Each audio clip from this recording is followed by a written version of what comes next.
ناظرین کرام، جب حضرت شمس الدین تبریزی رحمۃ اللہ علیہ نے دعا کی کہ اے خدا، شمس تبریز کا وقت آخر معلوم ہوتا ہے، میرے سینے میں آپ کی محبت کی آگ کی جو امانت ہے، کوئی بندہ ایسا عطا فرما کہ اس کے سینے میں اس امانت کو منتقل کر دوں، کوئی ایسا سینہ عطا کر دے جو اس قیمتی امانت کا اہل ہو۔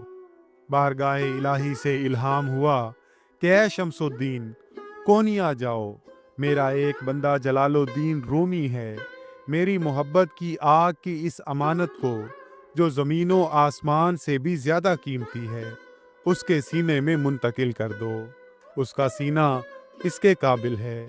اب سوال یہ پیدا ہوتا ہے کہ یہ امانت زمین و آسمان سے زیادہ قیمتی کیوں ہے؟ اس کی وجہ یہ ہے کہ زمین و آسمان نے انکار کر دیا تھا۔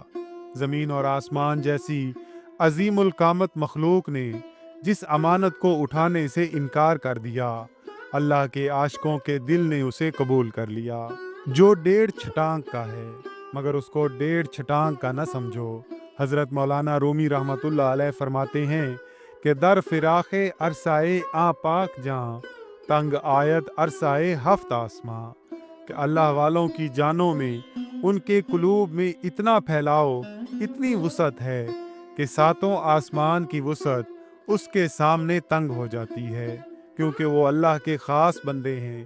اللہ ان کے قلب میں ایسی وسعت پیدا کر دیتا ہے کہ 7 آسمان اس کے قیدی معلوم ہوتے ہیں۔